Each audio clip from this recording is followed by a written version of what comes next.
സ്ഥാനാർത്ഥിക്കൊപ്പം നിങ്ങൾക്കായി സമർപ്പിക്കുന്നത് doctor Rani Menon Maxivision eye hospital Thrissur.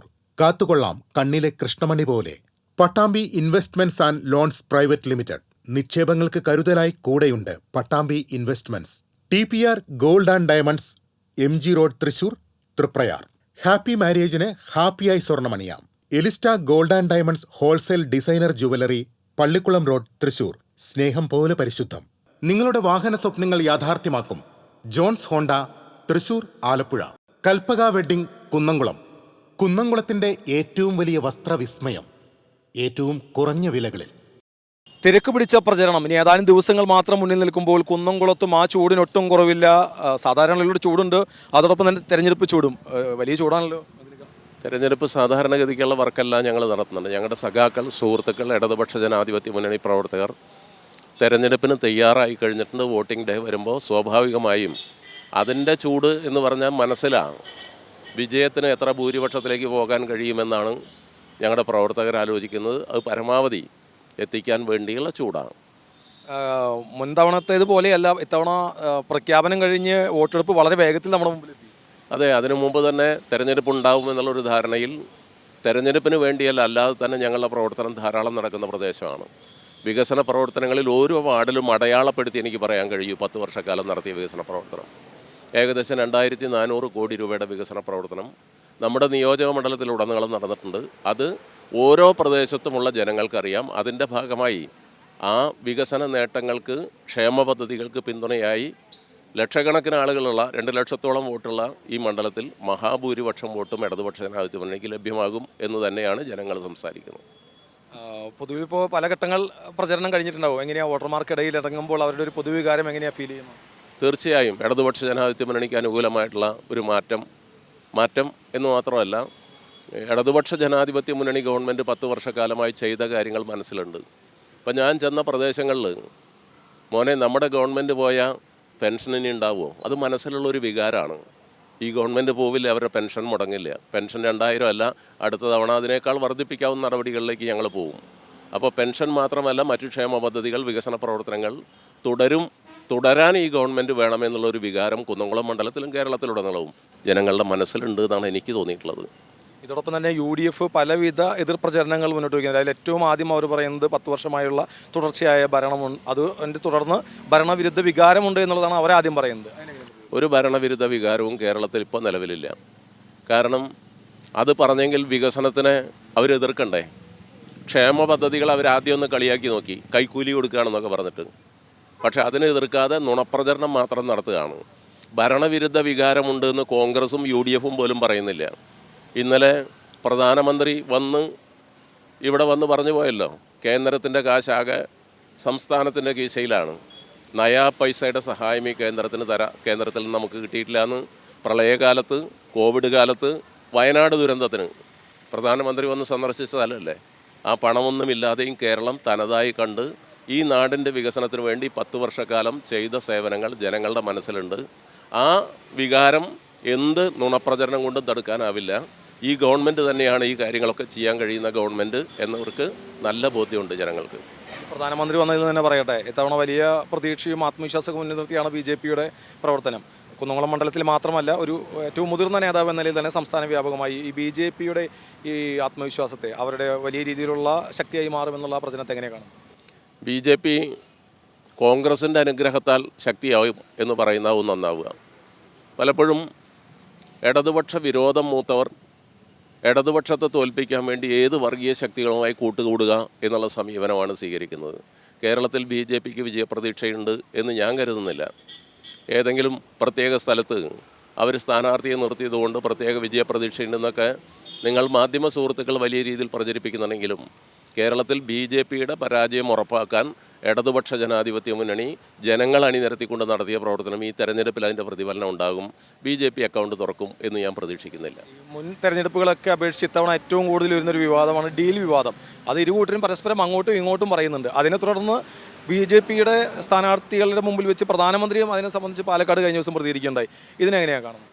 പ്രധാനമന്ത്രിയുടെ പാർട്ടി കേരളത്തിൽ നടത്തിയ കാര്യങ്ങൾ ആലോചിച്ചാൽ മതി. EMSനും AKGക്കും എതിരായി ജനസംഘത്തെ പ്രയോജനപ്പെടുത്തി ഞങ്ങളെ തോൽപ്പിക്കാൻ നോക്കി. വടകര ബേപ്പൂർ മോഡൽ നമ്മുടെ മുമ്പിലുണ്ട്. കേരളത്തിലെ ഏറ്റവും ശക്തമായ ശാഖയുള്ളതാണല്ലോ ബഹുമാനപ്പെട്ട പ്രധാനമന്ത്രിയുടെ പാർട്ടിയുടെ RSS. ആ സംഭവം നടന്നില്ല. മറ്റത്തൂരിൽ BJPക്ക് അങ്ങനെ ചെയ്യാനാവും, കോൺഗ്രസിനെ വിലക്കെടുക്കാനാവും. മറ്റത്തൂരിൽ 8 പഞ്ചായത്ത് മെമ്പർമാർ കൈപ്പത്തി ചിഹ്നത്തിൽ മത്സരിച്ചവർ രാജിവെച്ച് BJPയിൽ പോയി പ്രസിഡൻ്റായ പോലെ കോൺഗ്രസ്സിൽ ആരെങ്കിലും ജയിച്ചു വന്നാൽ വിലക്കെടുത്ത് അത്തരം നിലപാട് സ്വീകരിക്കാനാവും. അല്ലാതെ കേരളത്തിൽ BJPക്ക് എന്തെങ്കിലും അടിത്തറയുണ്ടാക്കാൻ കഴിയും എന്ന് ഞാൻ വിചാരിക്കുന്നില്ല. സ്വാഭാവികമായ ഒരു വളർച്ച കേന്ദ്ര ഭരണകക്ഷി ഒക്കെ ഉപയോഗിച്ചിട്ടുള്ള നല്ല പ്രചരണം, കോടിക്കണക്കിന് രൂപയുടെ ഈ തെരഞ്ഞെടുപ്പ് പ്രചരണത്തിന് വേണ്ടി ഓരോ സ്ഥലത്തും അവർ ചെലവഴിക്കുകയാണ്. അതിൻ്റെ പണത്തിൻ്റെ മയക്കത്തിലൊന്നും മാനം വിറ്റ് കളിക്കുന്നവരല്ല കേരളത്തിലെ ജനങ്ങൾ. വോട്ട് അഭിമാനത്തിൻ്റെ പ്രശ്നമായിട്ടാണ് അവർ കാണുന്നത്. ഈ നാടിൻ്റെ വളർച്ചയ്ക്ക് വേണ്ടി അത് ഉപയോഗിക്കും. അത് ഇടതുപക്ഷ ജനാധിപത്യ മുന്നണിക്ക് അനുകൂലമാവും. നമ്മുടെ ജില്ലയിലെ 13 മണ്ഡലങ്ങളിൽ മറ്റിടങ്ങളിൽ നിന്ന് വ്യത്യസ്തമായ ഒരു നോമിനേഷൻ വിവാദം അത് കുന്നംകുളത്തുനിന്നാണ് ഉയർന്നത്. ഒപ്പം തന്നെ ഒരു അപരനും. എന്താ സംഭവിച്ചത്? ഒരു നോമിനേഷൻ വിവാദം ഉണ്ടായില്ല. ഒരു അപരണ നിർത്തിയതാണ് വിവാദമായത്. എൻ്റെ പേരുള്ള ഒരാളെ മലപ്പുറത്ത് നിന്ന് കോൺഗ്രസിൻ്റെ സഹജ സ്വഭാവം കൊണ്ട്, ഇവിടെയുള്ളൊരു മഹാപാവം, അയാൾക്കിതൊന്നും അറിയില്ല, നോമിനേഷൻ മര്യാദയ്ക്ക് കൊടുക്കാതെ അതിൽ പെശകുണ്ടെന്ന് റിട്ടേണിംഗ് ഓഫീസർ പറഞ്ഞു. ആ പെശക് ഞങ്ങൾ ചൂണ്ടിക്കാണിച്ചു. ആ അപരൻ്റെ പത്രിക തള്ളി. അതിനു മുമ്പ് ഇതൊക്കെ അംഗീകരിച്ചാണ്. ചിത്രങ്ങളുണ്ടല്ലോ എല്ലായിടത്തും. 4 ക്യാമറ റിട്ടേണിംഗ് ഓഫീസറുടെ മുറിയിലുണ്ട്, വേറെ ഷൂട്ടിംഗ് നടക്കുന്നുണ്ട്. എല്ലാ സ്ഥാനാർത്ഥികളെയും പത്രിക അംഗീകരിച്ചതിന് ശേഷമാണ് അവസാനം കൊടുത്ത ഈ പത്രിക നോക്കിയത്. പിന്നീട് ഒരു ദിവസം കഴിഞ്ഞ് ഈ ആക്ഷേപം ഉന്നയിക്കുന്നത് തെരഞ്ഞെടുപ്പ് പ്രചരണത്തിന് വേണ്ടിയാണ്. അല്ലാതെ എൻ്റെ നോമിനേഷനുമായിട്ട് ആ സൂക്ഷ്മ പരിശോധന സമയത്ത് ഒരു വിവാദം ഉണ്ടായിട്ടില്ല. അപരൻ്റെ നോമിനേഷൻ തള്ളിയപ്പോൾ എൻ്റെ പത്രിക തള്ളി എന്ന് പറഞ്ഞത് നിങ്ങളുടെ ചില മാധ്യമ സുഹൃത്തുക്കളാണ്. അത് പിന്നീട് തിരുത്താനുള്ള മര്യാദ ആ മാധ്യമം കാണിച്ചില്ല എന്നുള്ള വിഷമം എനിക്കുണ്ട്. പക്ഷേ ജനങ്ങളതൊക്കെ തിരിച്ചറിയുന്നുണ്ട്. എന്നെ തോൽപ്പിക്കാൻ കഴിയില്ല എന്നുള്ളതുകൊണ്ടാണല്ലോ എൻ്റെ പേരുള്ള ഒരാളെ കൊണ്ടുവന്ന് സ്ഥാനാർത്ഥിയാക്കി നിർത്തി, അപരനാക്കി നിർത്തി 4 വോട്ട് തെറ്റിക്കാൻ നോക്കണത്. ആ കളി മോശപ്പെട്ടതാണെന്ന് കോൺഗ്രസ് മനസ്സിലാക്കണ്ടേ. ഈ പൊന്നാനി മോഡൽ ഇവിടെ നടപ്പിലാവില്ല, കുന്നംകുളത്ത് നടപ്പിലാവില്ല എന്ന് കുന്നംകുളത്തെ ജനങ്ങൾ തീരുമാനിച്ചു കഴിഞ്ഞ കാര്യമാണ്. കഴിഞ്ഞ നിയമസഭാ തെരഞ്ഞെടുപ്പിൽ 4 ലക്ഷത്തിലേറെ വോട്ടിൻ്റെ ഭൂരിപക്ഷമായിരുന്നു, എൻ്റെ ഓർമ്മ ശരിയാണെങ്കിൽ. കഴിഞ്ഞ ലോക്സഭാ തെരഞ്ഞെടുപ്പിലും സംസ്ഥാന വ്യാപകമായി UDF വലിയ രീതിയിൽ വോട്ട് പിടിച്ചപ്പോഴും ആലത്തൂർ മണ്ഡലത്തിൽ കുന്നംകുളം മണ്ഡലം ഒപ്പം നിന്നു. ഇത്തവണ എങ്ങനെയാണ് ഭൂരിപക്ഷത്തിൽ ഒരു പ്രതീക്ഷ അങ്ങയുടെ? ഭൂരിപക്ഷമൊക്കെ ജനങ്ങൾ തീരുമാനിക്കേണ്ടതാണ്. എനിക്ക് ജനങ്ങളിൽ വിശ്വാസമുണ്ട്. കഴിഞ്ഞ തവണ 26,685 വോട്ടിൻ്റെ ഭൂരിപക്ഷം ഉണ്ടായി. അത് ഈ കുന്നംകുളം മണ്ഡലത്തിൽ ചരിത്രത്തിലെ ഏറ്റവും വലിയ ഭൂരിപക്ഷമാണ്. ഒരുപാട് വികസന പ്രവർത്തനങ്ങൾ ഞാൻ ചെയ്തിട്ടുണ്ട്. ഈ 10 വർഷക്കാലവും ജനങ്ങളുടെ കൂടെ അവരുടെ ഒരാളായിട്ട് ഞാൻ നിന്നിട്ടുണ്ട്. ഞാൻ MLA എന്നുള്ളൊരു നാട്യത്തിൽ ഒരു സ്ഥലത്തും പെരുമാറിയിട്ടില്ല. ഞാൻ സാധാരണക്കാരിൽ നിന്ന് വന്ന ഒരാളാണ്. ആ അർത്ഥത്തിൽ എല്ലാവരോടും തുല്യതയോട് പെരുമാറാനും അവരുടെ ആവശ്യങ്ങൾ കേൾക്കാനും എല്ലാം പരിഹരിച്ചു എന്നൊന്നും ഞാൻ പറയില്ല. പക്ഷേ പരമാവധി വിഷയങ്ങൾക്ക് പരിഹാരം കാണാൻ വേണ്ടി ഈ കാലത്ത് ശ്രമിച്ചിട്ടുണ്ട്. അത് നല്ല പോലെ UDFനകത്തും മറ്റുള്ള വിഭാഗങ്ങൾക്കകത്തും നല്ല അഭിപ്രായം ഉണ്ടാക്കിയിട്ടുണ്ട്. അപ്പോൾ ഭൂരിപക്ഷത്തിൽ കുറവുണ്ടാവില്ല. ആ ഭൂരിപക്ഷം ജനവിധി കുന്നംകുളത്ത് റെക്കോർഡ് ഭൂരിപക്ഷമാവും എന്ന് തന്നെയാണ് ഞാൻ പ്രതീക്ഷിക്കുന്നത്. ഒട്ടേറെ ആശയങ്ങളുമായി തന്നെയാണ് കുന്നംകുളത്ത് ഇടതിൻ്റെ സ്ഥാനാർത്ഥി. ഒട്ടും അപരിചിതനായ വ്യക്തിയല്ല, നേരത്തെ മന്ത്രി കൂടിയായിരുന്നു അദ്ദേഹം. പ്രചരണ രംഗത്ത് വോട്ടർമാരെ നേരിൽ കാണുന്നത് വലിയ തിരക്കുകൾക്കിടയിലാണ്. എല്ലാവിധ ആശംസകൾ. നമസ്കാരം. എല്ലാ പ്രേക്ഷകരോടും എൻ്റെ നന്ദിയും അറിയിക്കുക. വീണ്ടും നമുക്ക് തെരഞ്ഞെടുപ്പിന് ശേഷം കാണാം സന്തോഷത്തോടെ. സ്ഥാനാർത്ഥി പര്യടനം കുന്നംകുളം നിയോജക മണ്ഡലത്തിൽ തുടരുകയാണ്. ദിവസങ്ങൾ മാത്രം ബാക്കിയുള്ളപ്പോൾ UDFൻ്റെ സ്ഥാനാർത്ഥി മണ്ഡലത്തിൻ്റെ ഓരോ മേഖലയിലും പരമാവധി ഓടിയെത്തി വോട്ടർമാരെ നേരിൽ കാണാനുള്ള ശ്രമത്തിലാണ്. ഏതുവരെയായി പ്രചരണം? ഇന്ന് കുന്നംകുളം മണ്ഡലത്തിലെ പ്രചരണമാണ്. നല്ല പ്രചരണം നിങ്ങൾ തന്നെ കണ്ടാണല്ലോ. ജനങ്ങൾ 2 കൈ നീട്ടി സ്വീകരിക്കുന്ന, വീട്ടിൻ്റെ ഉള്ളിൽ നിന്ന് പോലും അമ്മമാരും സഹോദരിമാരൊക്കെ പുറത്ത് വന്ന് ഭയങ്കര സന്തോഷത്തിലാണ് എല്ലാവരും. ഇതെല്ലാം വോട്ടായി മാറുമെന്ന പ്രതീക്ഷയിലാണ്. വോട്ടാവുന്നതുകൊണ്ടല്ലേ അവരൊക്കെ ഈ പുറത്ത് വന്നിട്ട് കൈവീശുന്നതും അവരൊക്കെ സന്തോഷം പ്രകടിപ്പിക്കുന്നതും. ഈ കുന്നംകുളം നിലവിൽ ഇടതിൻ്റെ MLA ആണുള്ളത്. ഓരോ തവണയും കഴിഞ്ഞ ലോക്സഭാ തെരഞ്ഞെടുപ്പിൽ പോലും ഇടതിനാണ് ഭൂരിപക്ഷം ഉണ്ടായിരുന്നത്. UDFന് അനുകൂലമായിട്ടുള്ള ഒരു തരംഗം എന്തായി മാറുമെന്നാണ് അങ്ങ് കരുതുന്നത്? മൊത്തം കഴിഞ്ഞ 10 വർഷത്തെ പിണറായി വിജയൻ്റെ ഭരണം, ശബരിമല കൊള്ള അടക്കം, ഒരു ഭാവി തലമുറയെ നശിപ്പിക്കുന്ന രാസലഹരിയുടെ വ്യാപനം, എല്ലാം കൊണ്ടും തകർന്നടിഞ്ഞ വിദ്യാഭ്യാസ മേഖല, വൈസ് ചാൻസലർമാരില്ലാത്ത യൂണിവേഴ്സിറ്റികൾ, ആരോഗ്യരംഗം വെന്റിലേറ്റർ ആയ ഒരു കാലഘട്ടം, എല്ലാം കൊണ്ടും തകർന്നടിഞ്ഞത് ജനം പൊറുതിമുട്ടിയിരിക്കുകയാണ്. ശബരിമല ഉൾപ്പെടെയുള്ള വിഷയങ്ങൾ മുന്നോട്ട് വയ്ക്കുന്നുണ്ട്. ശബരിമല മാത്രമല്ലല്ലോ, സഹകരണ സ്ഥാപനങ്ങൾ തകർന്നത് അടക്കം മുന്നോട്ട് വയ്ക്കല്ലേ. കേരളത്തിലെ ഏറ്റവും നന്നായി പോയിരുന്ന സഹകരണ മേഖല തകർത്തില്ലേ? അതടക്കമല്ലേ ജനങ്ങളുടെ മുന്നിലുള്ള വിഷയങ്ങൾ. അപ്പോൾ അതൊക്കെ വോട്ടാവാതെ ഇരിക്കുമോ? പ്രത്യേകിച്ച് കുന്നംകുളം മണ്ഡലത്തെ കേന്ദ്രീകരിച്ച് അങ്ങേക്ക് എങ്ങനെയാണ് വോട്ടർമാരോട് പറയാനുള്ളത്? എനിക്ക് അവരോട് പറയാനുള്ളത്, എൻ്റെ കൈകൾ ശുദ്ധമാണ്, അതിൽ കറപുരളില്ല. എനിക്ക് വോട്ട് നൽകിയതുകൊണ്ട് ഒരിക്കലും അവർക്കൊരു അപമാനം സഹിക്കേണ്ടി വരില്ല. എന്നും നട്ടലുയർത്തി അവർക്ക് നിൽക്കാം. അതെനിക്ക് പറയാനുള്ളൂ. ഒപ്പം തന്നെ കഴിഞ്ഞ ദിവസം കുന്നംകുളത്തിൻ്റെ ഇടത് സ്ഥാനാർത്ഥി പറയുകയുണ്ടായത് ഒരു ഡീൽ സംസ്ഥാന വ്യാപകമായി പല മണ്ഡലങ്ങളിലും ഉയരുന്നുണ്ടെങ്കിലും കുന്നംകുളത്ത് UDF BJP ഒരു ഡീലുണ്ടെന്നുള്ളൊരു പ്രതികരണം ഉണ്ടായിരുന്നു. അങ്ങനെ എങ്ങനെയാണ് പ്രതികരിക്കുക? ഞാൻ ആ ഡീലിനെ പറ്റി പറയാം. ഞാനും ഇത് കേട്ടു. എനിക്ക് വളരെ രസം തോന്നി. കാരണം തെരഞ്ഞെടുപ്പ് അടുക്കുമ്പോൾ ആ വർഗീയത പരത്താൻ ഇവർ വലിയ കേമന്മാരാണ്. സജി ചെറിയാൻ ഞാൻ മറുപടി എടുത്ത് താങ്കളടക്കം കേട്ടിട്ടുണ്ടാവും. സജി ചെറിയാൻ മലപ്പുറത്ത് ഇതുപോലെ ഒരു വിഭാഗം മാത്രമേ ജയിച്ചെന്ന് ഒരു സംസ്ഥാന മന്ത്രി പറഞ്ഞപ്പോൾ ഞാൻ മറുപടി കൊടുത്തു. അവിടെ DC പ്രസിഡന്റ് ജോയും UDF ചെയർമാൻ ഞാനുമാണെന്നുള്ള മറുപടി കൊടുത്തു. അപ്പോൾ വർഗീയവൽക്കരിക്കാൻ ഇവർ ശ്രമിക്കുക. ഈ ഡീലുണ്ടെന്നുള്ള വിവരം എനിക്കും കിട്ടി. ആരാ തമ്മിൽ CPM-ഉം BJP-യും തമ്മിലുള്ള ഡീല്. ഈ ബാറുകളൊക്കെ രാത്രി 12 മണി വരെ തുറക്കാനുള്ള അനുവാദം കൊടുത്താരാ? ഈ മെയ്ദിനടക്കം ഇടപെട്ടിട്ടാണല്ലോ അത് കൊടുത്തത്. ഞാനൊരു വ്യക്തിയല്ല. അപ്പോൾ അതൊക്കെ ഒരു ഡീലിൻ്റെ ഭാഗമാണെന്നുള്ളതാണ് ഞാൻ വിശ്വസിക്കുന്നത്. ആരാ അവിടെ മറ്റേ BDJS-ൻ്റെ സ്ഥാനാർത്ഥി ആരാ?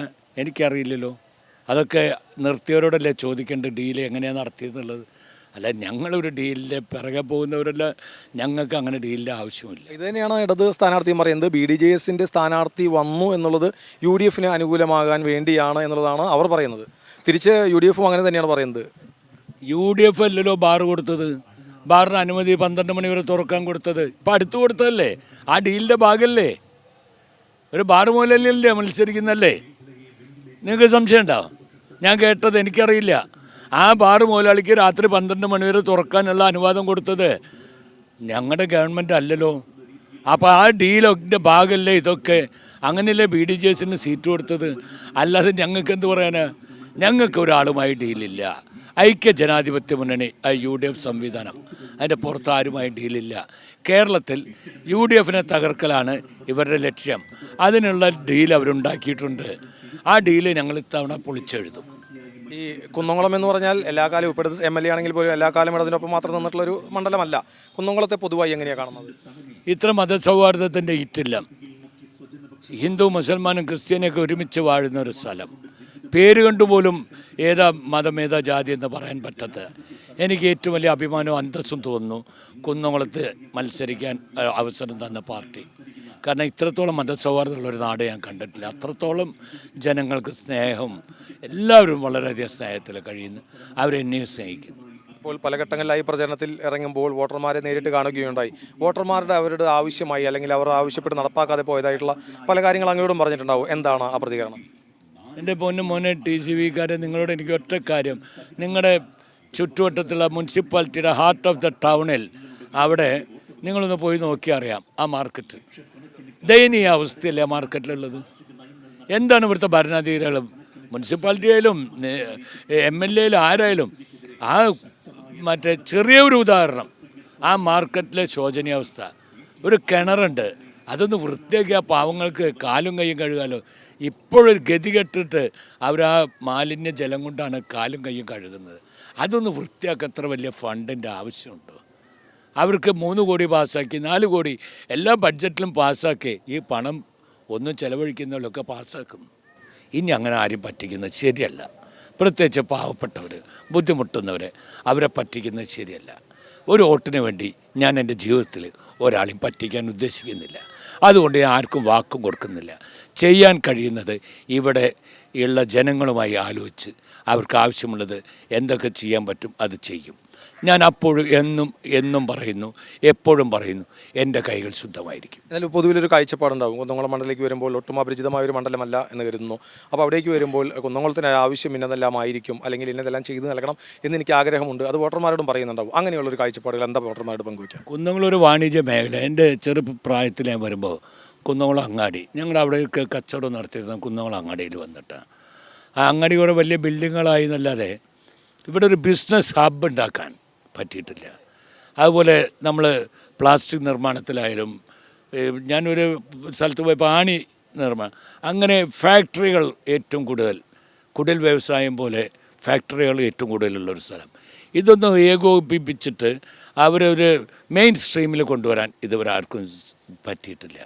അപ്പോൾ ഇവിടുത്തെ ചേംബർ ഓഫ് കൊമേഴ്സ് പോലുള്ള ആൾക്കാരുമായി, വ്യാപാരികളുമായി, ബിസിനസ് സംരംഭകരുമായും ഒക്കെ സംസാരിച്ച് പുതിയ ആശയങ്ങൾ കൊണ്ടുവന്ന് കുന്നംകുളത്തിൻ്റെ മുഖച്ഛായ മാറ്റാനാണ് ഞാൻ ഉദ്ദേശിക്കുന്നത്. എതിർ സ്ഥാനാർത്ഥികൾ എങ്ങനെ കാണും? എതിർ സ്ഥാനാർത്ഥികൾ ശക്തരല്ലേ? എന്താ അത്ര സംശയം? ഞാൻ ആരും നിസ്സാരമായിട്ട് കാണുന്നില്ലല്ലോ. അവരൊക്കെ ശക്തരല്ലേ? അവരപേക്ഷിച്ച് ഞാനല്ലോ. അവർ വലിയ ശക്തരെ. ഞാൻ എന്ത് പറയാനാണ്? ഞാൻ എല്ലാവരും ബഹുമാനിക്കുന്നു, ആരെയും ഒന്നും പറയുന്നില്ല. കടുത്ത ചൂടാണ്. മുൻകാലങ്ങളിൽ ഇതുപോലെയല്ല, ഓരോ ദിവസവും ചൂട് കൂടി വരികയാണ്. ഏത് ഘട്ടം വരെ ഈ പ്രചാരണം? എത്ര ചൂടായാലും UDF പ്രവർത്തകർ വർദ്ധിത വീര്യത്തോടു കൂടി രംഗത്തിറങ്ങുമ്പോൾ ആ ചൂടിനെ മാറ്റി നിർത്തിക്കൊണ്ടാണ് ഞങ്ങളുടെ പ്രവർത്തകർ ഇറങ്ങുന്നത്. അവരുടെ കൂടെ ഞാനും ഇറങ്ങുമ്പോൾ ചൂട് അറിയുന്നില്ല. എന്തായാലും തിരക്ക് പിടിച്ച പ്രചാരണമാണ് ഓരോ മുന്നണി സ്ഥാനാർത്ഥികളും. അതുപോലെ തന്നെ UDF പ്രതിനിധിയായിട്ടുള്ള ശ്രീ അജയ് മോഹനും വലിയ തിരക്കുകൾക്കിടയിൽ മുന്നോട്ട് പോകുമ്പോൾ എല്ലാവിധ ആശംസകളും. കുന്നംകുളത്ത് NDAയുടെ പ്രചരണവും തകൃതിയായി തന്നെ മുന്നോട്ട് പോവുകയാണ്. കടുത്ത ചൂടിനിടയിലും ഇപ്പോൾ പോർക്കുളം പഞ്ചായത്ത് മേഖലയിലാണ്. എത്ര ഘട്ടമായി പ്രചരണം? ഇപ്പം ഇന്നാണ് ഞങ്ങൾ സ്റ്റാർട്ട് ചെയ്തിരിക്കുന്നത്. രാവിലെ മുതൽ ഒരു 8 മണി മുതൽ സ്റ്റാർട്ട് ചെയ്തിരിക്കുന്നു. എങ്ങനെയുണ്ട് പൊതുവിൽ വോട്ടർമാരുടെ പ്രതികരണം? എങ്ങനെയുണ്ട്? നല്ല പ്രതികരണമാണ്. നമുക്ക് നല്ല സപ്പോർട്ടാണ് ജനങ്ങളുടെ ഇടയിൽ. ഒരു മാറ്റം എല്ലാവരും ആഗ്രഹിക്കുന്നുണ്ട്. പക്ഷെ അതെല്ലാം വോട്ടായിട്ട് മാറുമെന്ന പ്രതീക്ഷയിലാണ്. അതെല്ലാം വോട്ടായിട്ട് തന്നെ മാറും. എന്താണ് ആ ഒരു വിജയപ്രതീക്ഷയായിട്ട് കുന്നംകുളം മണ്ഡലത്തിൽ NDA കാണുന്നത്? കുന്നംകുളം മണ്ഡലത്തിൽ എന്ത് വികസനമാണ് നടന്നിരിക്കുന്നത്? സാധാരണക്കാരന് എന്താണ് കിട്ടിയിരിക്കുന്നത്? ഒന്നും തന്നെ നടന്നിട്ടില്ല. അതിലൊരു മാറ്റം വരുത്താൻ ജനങ്ങൾ ആഗ്രഹിക്കുന്നുണ്ട്. ഇത് നിലവിൽ പൊതുവെ നമ്മൾ കേരളത്തിൻ്റെ ഒരു അവസ്ഥയിൽ നമുക്കറിയാം, എപ്പോഴും ഇടത് വലത് എന്നൊരു രീതിയിലാണ് ചിത്രം മുന്നോട്ട് പോകുന്നത്. ഇപ്പോൾ കഴിഞ്ഞ നാളുകളിൽ വരെ അതിനെ വിട്ടുകൊണ്ട് NDAയിലേക്ക് വോട്ടർമാർ എത്തുമെന്നുള്ളതിൻ്റെ ഒരു പ്രതീക്ഷ എങ്ങനെ വോട്ടർമാരോട് പങ്കുവയ്ക്കുന്നു? ഇവിടെ ഒരുപാട് നല്ല വികസനങ്ങളാണ് കേന്ദ്ര സർക്കാർ മോദിജിയുടെ ഭാഗത്തു നിന്നുണ്ടായത്. ഇപ്പം നമുക്കറിയാം, ഈ കുന്നംകുളം സിന്തറ്റിക് ഗ്രൗണ്ട് തന്നെ കേന്ദ്ര സർക്കാരിൻ്റെ ഫണ്ടാണ് അതിൽ ഏറ്റവും കൂടുതൽ ഉപയോഗിച്ചിരിക്കുന്നത്. അങ്ങനെ പല പല നല്ല കാര്യങ്ങളും കേന്ദ്ര സർക്കാരിൻ്റെ ഒരുപാട് പദ്ധതികളുണ്ട്. ഇപ്പോൾ റെയിൽവേ സ്റ്റേഷനിൽ പണ്ടൊക്കെ നമുക്ക് കയറി ചെല്ലാൻ തന്നെ ഒരു ഗന്ധമൊക്കെ ആയിരുന്നു. ഇപ്പോൾ എയർപോർട്ട് സ്റ്റൈലിലാണ് അതൊക്കെ നടക്കുന്നത്. അതുപോലെ ട്രെയിനിൻ്റെ കാര്യങ്ങളായാലും വ്യവസായ രംഗത്താണെങ്കിലും എല്ലാ രംഗത്തും നല്ല വികസനമാണ് കേന്ദ്ര സർക്കാർ കൊണ്ടുവരുന്നത്. പക്ഷേ ഒരു കഴിഞ്ഞ വോട്ടിംഗ് പാറ്റേൺ നോക്കുമ്പോൾ നമുക്ക് കുന്നംകുളം അല്ല ഏത് മണ്ഡലത്തിലായിട്ട് നോക്കുമ്പോഴും ആ ഒരു എങ്ങനെയാണ് വളർച്ച എന്നുള്ളത് നമുക്കറിയാൻ സാധിക്കും. അത് വിജയത്തിലേക്ക് എത്താവുന്ന രീതിയിൽ എങ്ങനെയാണ് റിസൾട്ട് കാണുന്നത്? വിജയപ്രതീക്ഷ ഉണ്ട് നമുക്ക്. നമ്മളെ ഈ കേന്ദ്ര സർക്കാരിൻ്റെ പദ്ധതികളിൽ തന്നെ ഒരുപാട് കാര്യങ്ങൾ ചെയ്താൽ നമുക്ക് നല്ല വിജയപ്രതീക്ഷയാണുള്ളത്. അതുപോലെ തന്നെ നമ്മുടെ മെമ്പർമാരും അവരുടെയൊക്കെ നല്ല പെരുമാറ്റങ്ങൾ, അവരുടെ വികസനത്തിനോടുള്ള കാഴ്ചപ്പാടുകൾ കണ്ടാൽ ജനത്തിൻ്റെ ഒരു മാറ്റം വരണം. ഈ മാറി മാറി ഭരിച്ചുകൊണ്ട് ജനങ്ങളെ പറ്റിച്ചുകൊണ്ടിരിക്കുകയാണ്. ഈ മാറി മാറി ഭരിക്കുന്നത് ആരാ? ഈ 2 ടീമുകളല്ലേ മാറി മാറി ഭരിച്ചുകൊണ്ടിരിക്കുന്നത്. അത് ജനങ്ങൾക്ക് മനസ്സിലായി. അത് ജനങ്ങൾ തിരിച്ചറിഞ്ഞ് നല്ല മറുപടി കൊടുക്കുന്നുണ്ട്. BJP ഓരോ തെരഞ്ഞെടുപ്പ് വരുമ്പോഴും പറയുന്നുണ്ട് വലിയ രീതിയിലുള്ള ഭൂരിപക്ഷത്തിലേക്ക് എത്തും എന്ന് പറയുന്നുണ്ട്. പക്ഷേ ആ തെരഞ്ഞെടുപ്പ് വരുമ്പോൾ അതിനുള്ള റിസൾട്ട് കാണുന്നില്ല. അതാണ് ചോദിച്ചത്. ഇത്തവണ മാറ്റം ഉണ്ടാവുന്നു? ഇത്തവണ എന്തായാലും മാറ്റം ഉണ്ടാവും. ഇപ്പം നമ്മൾക്ക് അറിയാലോ, നമ്മൾ ഇപ്പോൾ തദ്ദേശ തെരഞ്ഞെടുപ്പിലാണെങ്കിലും BJP ജയിക്കുന്ന വാർഡുകളിൽ CPM-ഉം കോൺഗ്രസും തമ്മിൽ അഡ്ജസ്റ്റ്മെൻറ്റ് വരണം ഇതുണ്ടാക്കിയത് കൊണ്ടാണല്ലോ BJPയുടെ സ്ഥാനാർത്ഥികൾ അവിടെ പരാജയപ്പെട്ടത്. അത് നിങ്ങൾ അവരുടെ വോട്ട് ശതമാനം നോക്കിയാലോ അത് മനസ്സിലാവുന്ന ഒരു കാര്യമുള്ളൂ. BJPയെ തോൽപ്പിക്കാൻ വേണ്ടി പല സ്ഥലങ്ങളിലും ഇടത് UDF ഡീലുണ്ട് എന്നാണ് പറയുന്നത്. പക്ഷേ ഇത്തവണ കുന്നംകുളത്തെ സംബന്ധിച്ച് ഒരു കൗതുകരമായ കാര്യം, UDF പറയുന്നു LDF-ഉം NDAയും തമ്മിലൊരു ഡീലുണ്ടെന്ന്. LDF പറയുന്നു UDF-ഉം NDAയും തമ്മിലൊരു ഡീലുണ്ടെന്ന്. കുന്നംകുളത്ത് ജില്ലയിൽ തന്നെ ഇത്രയും ചർച്ച ചെയ്യപ്പെട്ടൊരു മണ്ഡലം വേറെ ഉണ്ടാവില്ലെന്നാണ് തോന്നുന്നത്. എങ്ങനെയാണ് കാണുന്നത്? എനിക്ക് അങ്ങനെ തോന്നിയിട്ടില്ല. ഞങ്ങളെല്ലാവരും ഒരുമിച്ച് തന്നെയാണ്, ഒറ്റക്കെട്ടായിട്ട് തന്നെയാണ് മുന്നോട്ട് പോകുന്നത്. ഇവിടെ ഡീൽ നടക്കുന്നത് നോക്കിയാൽ നിങ്ങൾക്ക് മനസ്സിലാവുന്ന ഒരു കാര്യമല്ലോ. കോൺഗ്രസിൻ്റെ ഇടയിലാണ് തല്ല്, CPM-ൻ്റെ ഇടയിലാണ് തല്ല്. ഞങ്ങളുടെ ഇടയിൽ അങ്ങനെയുള്ള വിഷയങ്ങളായിട്ട് ഇതുവരെ ഉണ്ടായിട്ടില്ല. അല്ല, അവർ 2 കൂട്ടരും പറയുന്നത് BDJS-ന് സീറ്റ് കൊടുത്തു, BJP താമര ചിഹ്നമില്ല, അതുകൊണ്ട് തന്നെ LDF പറയുന്നത് UDF-ന് ഗുണകരമാണ്, UDF പറയുന്നത് LDF-ന് ഗുണകരമാണ്. ഞാൻ 2 സ്ഥാനാർത്ഥികളെയും കണ്ടിരുന്നു. അവരുടെ പ്രതികരണമാണ് ഞാൻ പങ്കുവയ്ക്കുന്നത്. നമ്മൾക്ക് ഇതിൻ്റെ ഇടയിൽ 12 ഇതാണ് NDAയുടെ സഖ്യം, 12 ആണ്. അതിൽ 3 ടീമിനാണ് ഇപ്പോൾ, അതായത് BDJS-ഉം 2020-ക്കാണ് സീറ്റ് വിഭജിച്ച് കൊടുത്തിട്ടുള്ളത്. അതിൽ എല്ലാ ഘടകകക്ഷികൾക്കും കൊടുക്കുന്നത് പോലെ ചാലക്കുടി സീറ്റും കുന്നംകുളം തമ്മിലാണ് കൈമാറിയിട്ടുള്ളത്. ചാലക്കുടി 2020-ക്ക് കൊടുത്തു, കുന്നംകുളം BDJS തന്നു. അതിൽ കുന്നോളം നല്ലൊരു മണ്ഡലമായിരുന്നു BJPയുടെ. അപ്പോൾ അതിൽ ചെറിയ സൗന്ദര്യ പിണക്കങ്ങൾ ആ സ്റ്റാർട്ടിങ്ങിൽ ഉണ്ടാകും, അണികൾക്കുണ്ടായ ഒരു പ്രോബ്ലം മാത്രമല്ലോ. അതൊക്കെ പരിഹരിച്ച് ഞങ്ങൾ മുന്നോട്ട് 2ാം ഘട്ടത്തിലേക്ക് ഞങ്ങളുടെ പര്യടനം ഇത് നടന്നുകൊണ്ടിരിക്കുകയാണ്. നേരത്തെ പറഞ്ഞല്ലോ 2 സ്ഥാനാർത്ഥികളെ നേരത്തെ കാണിക്കുകയുണ്ട്. അപ്പോൾ ഇടതിൻ്റെ നിലവിലെ MLA കൂടിയായ AC മൊയ്തീൻ പറയുന്നത് അത്രയേറെ വികസനങ്ങൾ കുന്നംകുളം മണ്ഡലത്തിൽ നടപ്പിലാക്കിയിട്ടുണ്ടെന്നുള്ളതാണ്. NDA സ്ഥാനാർത്ഥിയുടെ പ്രതികരണം എങ്ങനെയാണ്? അത് നമുക്ക് എല്ലാവർക്കും അറിയാമല്ലോ. കരുവന്നൂർ പോലുള്ള സ്ഥലങ്ങളെ നോക്കിയാൽ അറിയാമല്ലോ എന്ത് വികസനമാണ് ഉണ്ടാക്കിയിരിക്കുന്നത്. ആ ഒരു വികസനമല്ലേ ജനങ്ങളെ പറ്റിച്ചുകൊണ്ടിരിക്കുന്നത്. ശബരിമല നോക്കിക്കഴിഞ്ഞാൽ പണ്ടൊക്കെ ഈ ഭണ്ഡാരങ്ങളെ മോഷണം പോയായിരുന്നു. ഇപ്പോൾ മോഷണം പോണത് എന്താ? വാതിലും ഡോറും ജനലകളൊക്കെയാണ്. അപ്പോൾ അതൊക്കെ നമുക്ക് മനസ്സിലാക്കി അവരുടെ ഭരണത്തിൻ്റെ ഗുണങ്ങളാണല്ലോ അതൊക്കെ. ഈ ശബരിമല വിഷയം സജീവമായി തന്നെ ചർച്ച ചെയ്യുന്നുണ്ട്. സജീവമായി തന്നെ ചർച്ച ചെയ്യുന്നുണ്ട്. എങ്ങനെ വോട്ടർമാരുടെ പ്രതികരണം എങ്ങനെയാണ്? വോട്ടർമാരുടെ ഭാഗത്ത് നല്ല സപ്പോർട്ടാണുള്ളത്. അവർക്ക് ഇവരുടെ ഭരണം മടുത്തു എന്നാണ് അവരുടെ മനസ്സിൽ വോട്ട് ചോദിക്കുമ്പോൾ നമുക്ക് ബോധ്യപ്പെടുന്നത്. ഈ ഗുരുവായൂരിലൊക്കെ ഗോപാലകൃഷ്ണൻ NDAയുടെ സ്ഥാനാർത്ഥി വന്നപ്പോൾ പറഞ്ഞിരുന്നൊരു പ്രത്യേക കാര്യമുണ്ട്. ഒരു മതവികാരത്തെയൊക്കെ ചൊല്ലി പറയുകയുണ്ടായിരുന്നു. BJP എങ്ങനെയാണ് വോട്ടർമാരുടെ ഇപ്പോൾ നേരത്തെ പറയേണ്ട വികസന വിഷയങ്ങൾ പറയുന്നുണ്ട്, ഒരു മാറ്റം വേണമെന്ന് ആഗ്രഹിക്കുന്നു എന്ന് പറയുന്നുണ്ട്. എങ്ങനെയാണ് വോട്ടർമാരെ സമീപിക്കുന്നത്? നമ്മൾ കുന്നംകുളത്തിൽ നല്ലൊരു മാറ്റം വരും. കുന്നംകുളം നമ്മൾ സെറ്റാക്കും. അതായത് വികസനം കൊണ്ട് നമ്മൾ കുന്നംകുളം സെറ്റാക്കും എന്നാണ് ഞങ്ങളുടെ അജണ്ട. ഞങ്ങളത് തന്നെയാണ് മുന്നോട്ട് വയ്ക്കുന്നത്. എതിർ സ്ഥാനാർത്ഥികൾ എങ്ങനെ കാണും? എതിർ സ്ഥാനാർത്ഥികളുടെ കഴിവുകൾ നിങ്ങൾക്ക് മനസ്സിലായിട്ടുണ്ടല്ലോ, അത് ഞാൻ പറയേണ്ട ആവശ്യമില്ലല്ലോ. ശക്തമായൊരു മത്സരമായി തന്നെ കാണുന്നു. ശക്തമായി തന്നെ മത്സരം, ത്രികോണ മത്സരം തന്നെ ഉണ്ടാവും. അത് റിജിൽ കുന്നംകുളം മണ്ഡലത്തിൽ തന്നെയാണ്. ഈ കുന്നംകുളം മണ്ഡലത്തെക്കുറിച്ച് ഒരുപാട് കാഴ്ചപ്പാടുകളുണ്ടായിരിക്കും, അല്ലെങ്കിൽ എന്തെങ്കിലും മണ്ഡലത്തിനായി പ്രത്യേകമായി വരണം എന്നുള്ള ചിന്തകളുണ്ടായിരിക്കും. മണ്ഡലത്തിൽ നടപ്പാക്കാതെ പോയ കാര്യങ്ങളെക്കുറിച്ചും വോട്ടർമാരുമായി ചർച്ച ചെയ്യുന്നുണ്ടായിരിക്കും. അങ്ങനെ കുന്നംകുളത്തിന് വേണ്ടി ചെയ്യാൻ ആഗ്രഹിക്കുന്ന കുറച്ച് സങ്കല്പങ്ങൾ സ്ഥാനാർത്ഥി എന്ന നിലയിൽ എങ്ങനെ പങ്കുവയ്ക്കും? ഞാൻ ഏറ്റവും കൂടുതൽ കണ്ടുപിടുത്തണം കുന്നംകുളത്തിൽ ഏറ്റവും ബുദ്ധിമുട്ടുന്ന കുടിവെള്ളത്തിൻ്റെ ഒരു ഇതാണ്. അത് നമുക്ക് ഒരുപാട് സ്രോതസ്സുണ്ട് കുടിവെള്ളം. ഒരു ചാട്ടുകുളമാണെങ്കിലും കുറുക്കമ്പാറ ഭാഗത്താണെങ്കിലും നമുക്ക് ഒരുപാട് സ്രോതസ്സുണ്ട് ഇവിടെ. അത് ആ സ്രോതസ്സ് നമ്മൾ ഉപയോഗിച്ച് കഴിഞ്ഞാൽ ഈ കുന്നംകുളം നിയോജക മണ്ഡലത്തേക്ക് മൊത്തമായും വെള്ളം എത്തിക്കാനുള്ള ഒരു ഇത് നമുക്ക് കൊടുക്കാൻ സാധിക്കും. അതുപോലെ തന്നെ ഈ അമ്മമാരും ജോലിക്ക് പോകുന്നവരും വിദ്യാർത്ഥികളും ഈ ടാങ്കറുകളെയൊക്കെ ആശ്രയിച്ച് നിൽക്കുന്ന ഒരു അവസ്ഥയാണ് ഇവിടെ ഉള്ളത്. അതിൽ നിന്നൊരു മാറ്റം ഉണ്ടാവും. അതുപോലെ നമ്മൾ കൃഷിയുടെ കാര്യത്തിലാണെങ്കിലും വ്യാപാര രംഗത്താണെങ്കിലും അതുപോലെ തന്നെ നമുക്കറിയാം ഇപ്പോൾ ബുക്ക് നമ്മുടെ ഇവിടെയാണല്ലോ, നോട്ട് ബുക്കും മറ്റ് സാധനങ്ങളൊക്കെ നമ്മുടെ ഇവിടെയാണല്ലോ ചെയ്യുന്നത്. മുന്നേ പ്രസ്സും ഒക്കെ നമ്മുടെ ഇവിടെയായിരുന്നു, ഇവിടുന്നാണ് പുറത്തേക്ക് കൊണ്ടുപോയായിരുന്നു.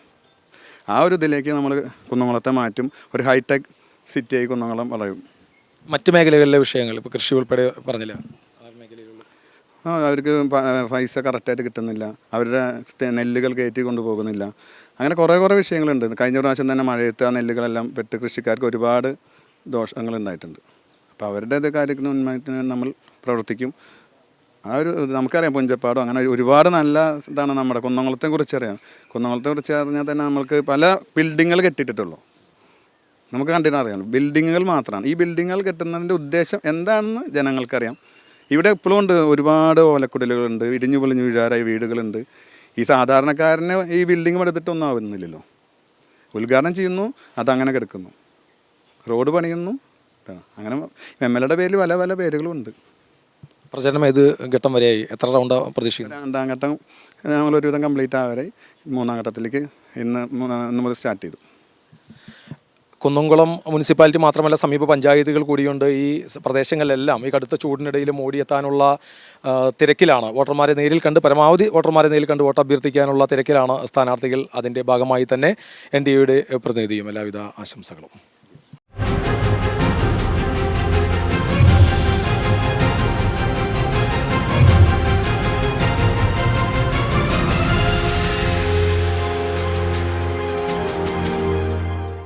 സ്ഥാനാർത്ഥിക്കൊപ്പം നിങ്ങൾക്കായി സമർപ്പിച്ചത് doctor Rani Menon Maxivision eye hospital Thrissur. കാത്തുകൊള്ളാം കണ്ണിലെ കൃഷ്ണമണി പോലെ. Pattambi investments and loans private limited. നിക്ഷേപങ്ങൾക്ക് കരുതലായി കൂടെയുണ്ട് Pattambi investments. TPR gold and diamonds, MG road Thrissur, Triprayar. Happy മാരേജിന് ഹാപ്പിയായി സ്വർണ്ണമണിയാം. Elista gold and diamonds wholesale designer jewellery, Pallikulam road Thrissur. സ്നേഹം പോലെ പരിശുദ്ധം. നിങ്ങളുടെ വാഹന സ്വപ്നങ്ങൾ യാഥാർത്ഥ്യമാക്കും Johns Honda, Thrissur, Alappuzha. Kalpaka wedding, Kunnamkulam. കുന്നംകുളത്തിന്റെ ഏറ്റവും വലിയ വസ്ത്രവിസ്മയം ഏറ്റവും കുറഞ്ഞ വിലകളിൽ.